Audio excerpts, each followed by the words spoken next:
Hey, everybody. Welcome to another edition of the Orange Crush podcast. Today, we're going to talk some college baseball.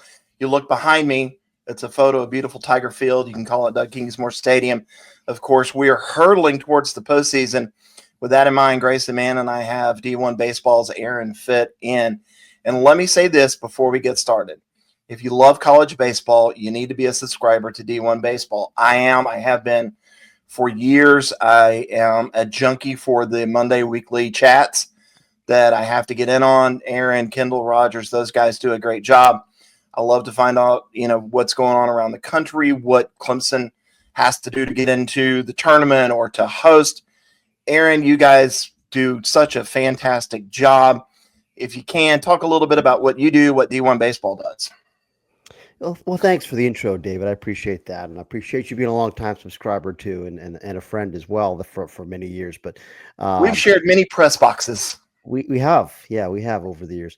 But yeah, I mean, we try to give people a full service experience, for the college baseball fan. When we kind of launched this thing a decade ago with the goal of creating a one-stop shop, for the college fan, with lots of really good writers on our team, just cranking out incredible content right now. Really proud of the job our staff does. And, we got a bunch of podcasts now. We've got a whole network of podcasts.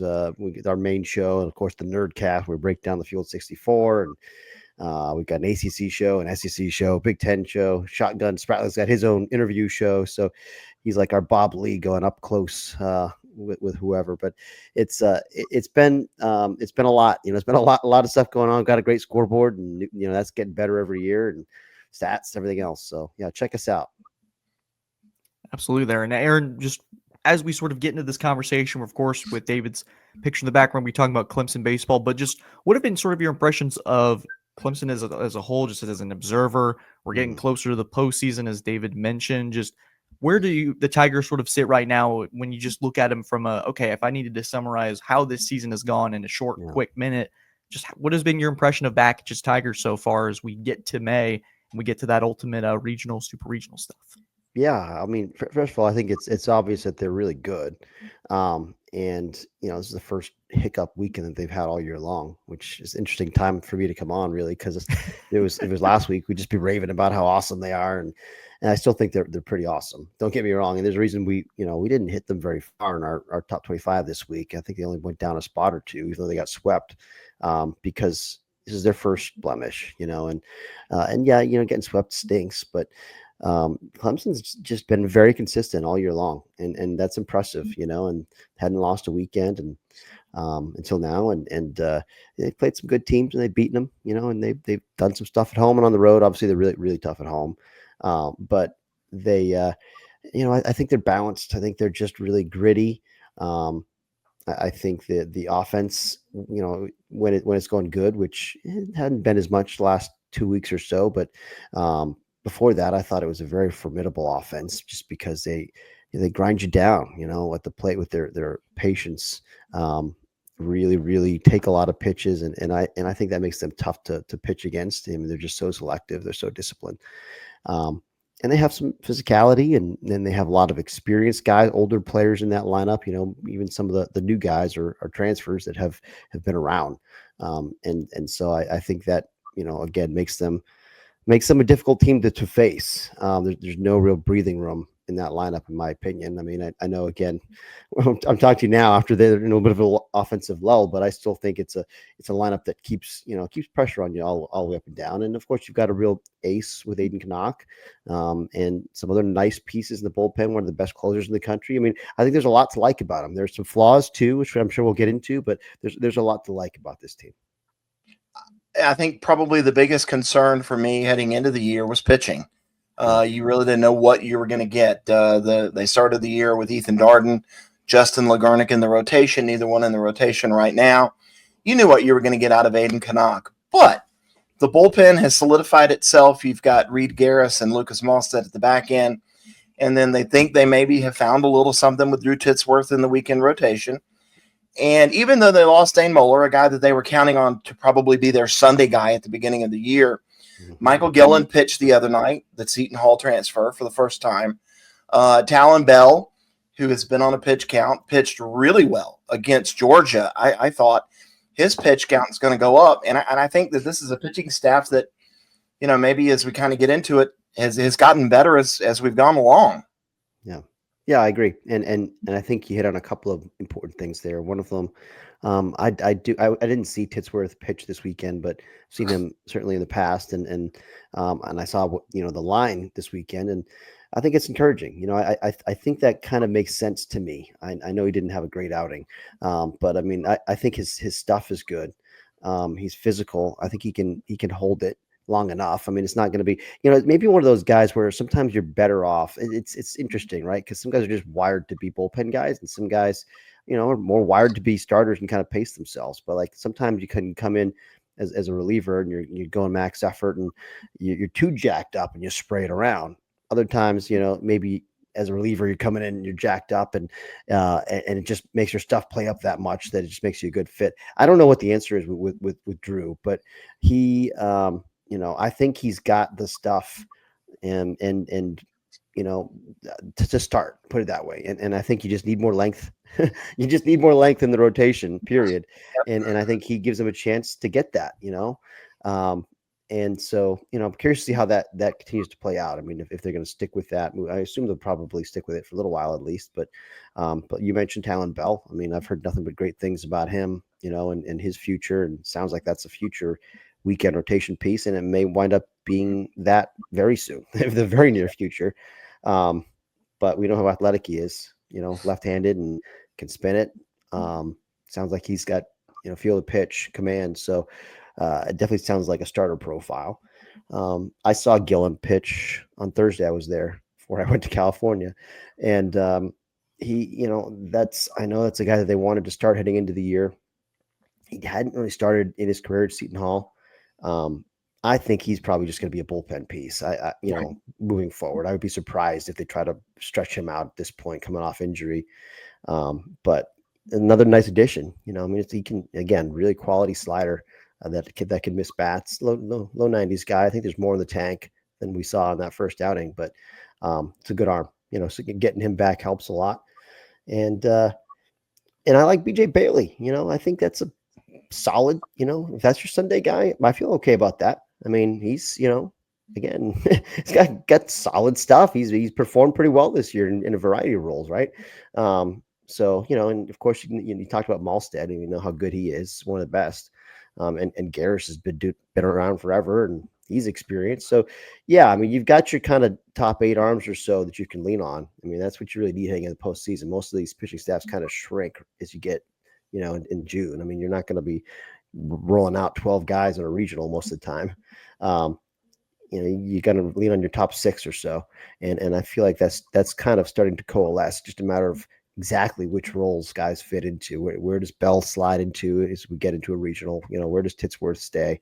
I'll be interested to see how that plays out. Yeah, with 10 games down the stretch, Aaron, just sort of add the ACC tournament into that. Something David mentioned just sort of feels like it's coming together, maybe the right time for this group. And that's always been sort of the monkey on Clemson's back, is haven't been able to really get a stronger pitching staff when it comes to the games like Tennessee, where you play Florida last year. You just sort of run into an unstoppable force. What have you, if you're Coach Bellinger, you're Erik Bakich, what do you want to see out of this group in the final couple weeks of the regular season as you get to postseason baseball, and just say, to go, man, we really feel good about this compared to past years, to take that next step for them to get to Omaha?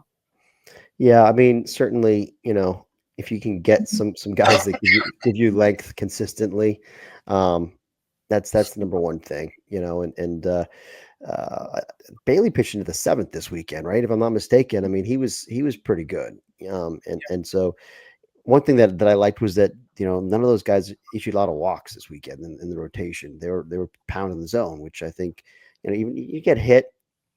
Okay. You can live with that.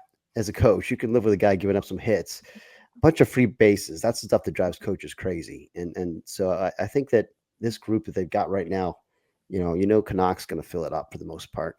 And he'll bounce back from uncharacteristically, I didn't think he looked bad. I mean, they just got him, that was kind of tip your cap game. I mean, like, you wondered almost if NC State had his pitches or something, because they were on him, and nobody's on Connacht like that. His stuff was good.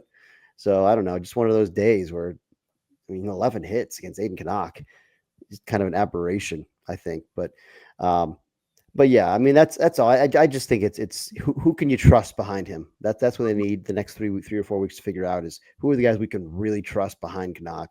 That's what we need to know heading into a regional. And I do think to your point about, kind of the super teams that they've run into, Tennessee, of course, being the most notable, but even Florida last year, I wouldn't call them a super team, but they were a preseason top 5 team, that winds up in your regional as a 3 seed, right? I mean, that's unfortunate luck, but those teams had better pitching. I mean, you're right. They had better pitching than Clemson had. And I'm still kind of trying to decide what I think of this Clemson staff. Is it an Omaha caliber pitching staff? Sure. I mean, I think they have an Omaha caliber number one, and I think the bullpen in general, especially with those 2 guys we talked about, but the bullpen in general feels Omaha caliber. Is the rotation, after Canuck, is there enough there? I don't know yet. And that's if I had to raise a question mark about Clemson, that's it.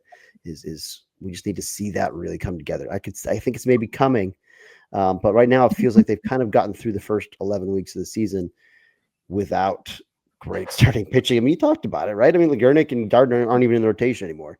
Right. They've just kind of pieced it together because they're a bunch of winners, and they've got enough bullpen depth that they could cover it. They just had a knack for coming back against people. But boy, a lot better if you don't have to always come back. It's a lot better if you can just take an early lead. So got to get that rotation figured out. And I think maybe it's coming, but we need to see a little more.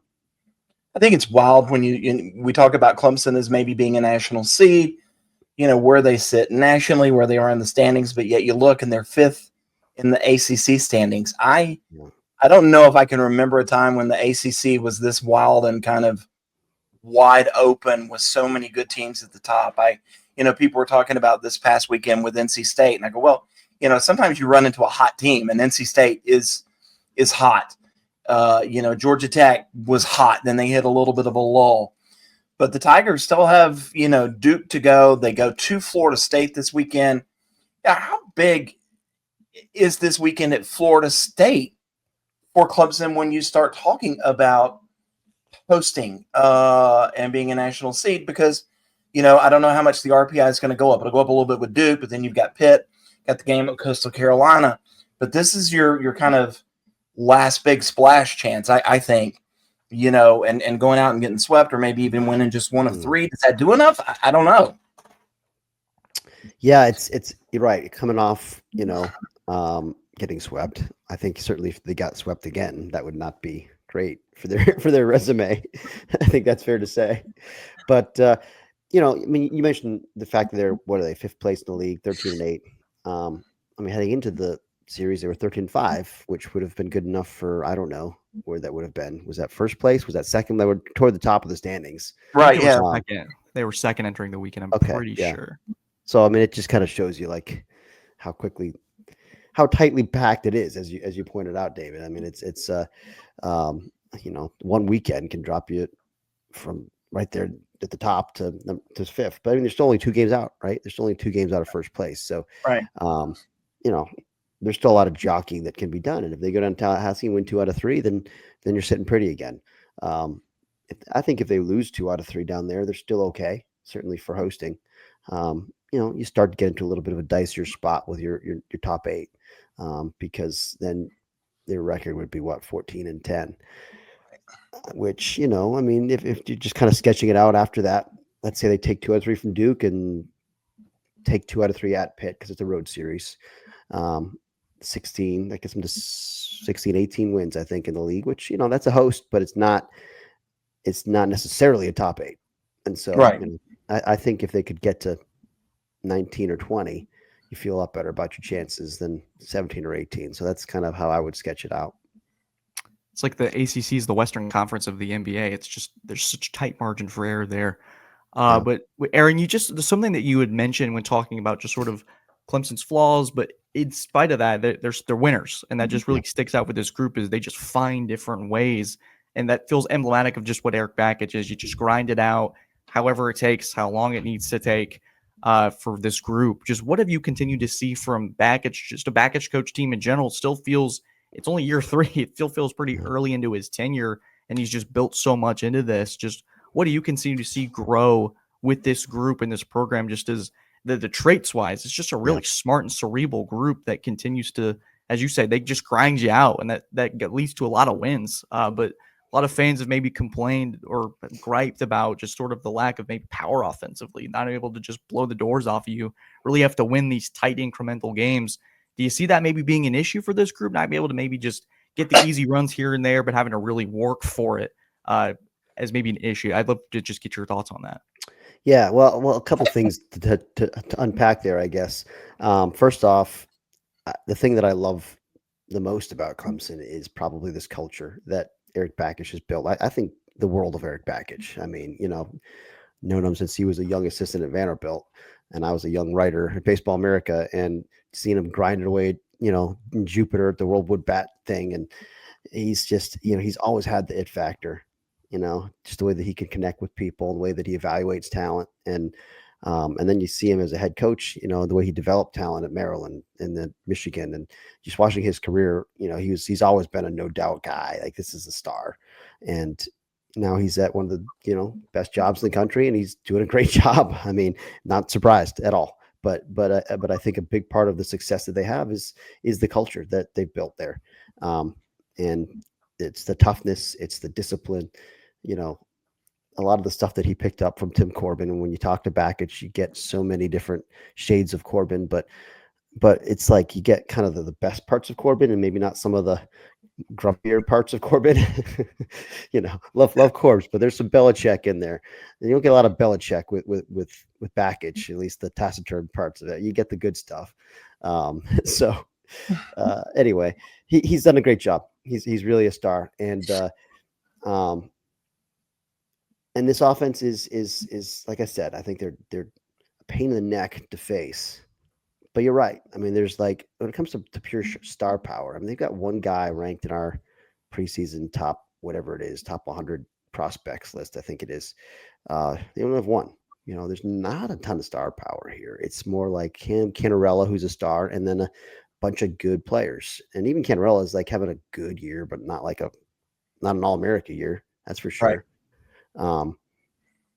But you've got some pop, certainly kind of balanced pop with Colin Priest and Jacob Gerald's hit for a lot of power this year, and a bunch of guys that can hurt you a little bit here and there. I mean, Pano's hit some home runs, and Gaffney I thought would hit for more power. I've been a little surprised by that, but Purify's got some. I mean, it's kind of scattered throughout. There's little isolated threats, but it's not you're right. It's not like one of the elite offenses out there as far as power is concerned, or just star power is concerned. It's just some is greater than the parts. I mean, that's kind of the way this offense is. And I do think you're right, though. I mean, there's a reason they've had so many of these manic comebacks, and it's not necessarily just going out there and boat racing people a lot of times, right? It's just it's just one of those teams that are just going to have to grind you out. And I do think when they're locked in, they can put up a bunch of runs. I mean, we've seen that. But yeah, it's I think it's a very good offense, and it's a good pitching staff, and the sum is better than the parts. I guess that's how I would sum it up. I don't know. It's not a very satisfying answer, but that's just who they are. They just every year we in the preseason when we're doing our top 25, look at their roster, yeah, okay, they look solid. Put them in 14, 15, whatever. We know they're going to be better than that. We know they're going to outperform their ranking wherever we put them. But you look at the roster, you're oh, okay. I mean, they're talent wise, all right, probably at mid-teens, and then lo and behold, you look up and they're number 2 in the country for half the year. It's just they tend to do that every year. Is they do outperform their talent. It's just a matter of now, getting it done in the postseason. And I know that we're now up against time. We really appreciate you doing this. I kind of have one key. This is what I tell everybody. And you mentioned Cam Cannarella not having an All-American type season. We know coming off of an injury, the numbers are good. They're not, fantastic or whatever. And to me, when I look at this team and how far they can go and this offense kind of getting it on track, to me, if Superman finds his cape, Cam Cannarella. And I've seen glimpses lately to where he's starting to hit that left center field gap, drive the ball the other way. Superman finds his cape. I think this team can go a long way. Yeah, that's a good call. That's a big piece of it, because we've seen him when he's going really good. I mean, he's so dynamic, and you're right. I think when he's driving in that oppo gap, that's when he's at his best. And so if you're seeing signs of that, David, that's very encouraging. I mean, it's we know what this guy can do, and I'm with you. I think they need him to be at his best if they're going to make the kind of postseason run that they want to make. And for Clemson, that's going to be Omaha. And we're going to probably find out here pretty soon in the coming weeks with where Clemson will stand in the regionals, maybe potentially a national. We shall see. But Aaron, thank you for the time. Where can fans find you? Where can they find your work? Yeah, D1Baseball.com. I'm on Twitter at Aaron Fitt. And that's it. Check us out. Where are you headed this weekend? I don't know yet. I'm trying to figure that out. It's not a great schedule around here this weekend, so I'm trying to find somewhere to go. But I know I've got Tallahassee's nice this time of year. I thought about it. I would have gone there, but somebody else in our staff is going to be there. I can't remember who, but we'll have coverage down there. It's a big series. Yeah, I think Bradley Smart, our ACC extra guy. If you're not following Bradley Smart, you need to. Shout out to him, man. He's an absolute shout out to him. First year in our staff, crushing it with ACC extra content. Find him on Twitter at Friday Starters. But he's really been a great addition for us. So he'll be down there in Tallahassee. Shout out to Bradley. And guys, thank you and shout out to Aaron as well for a great episode of the Orange Crush podcast. I want to thank you guys for tuning in. Subscribe for more baseball content down the road. Guys, thank you. Take care. Have a good one.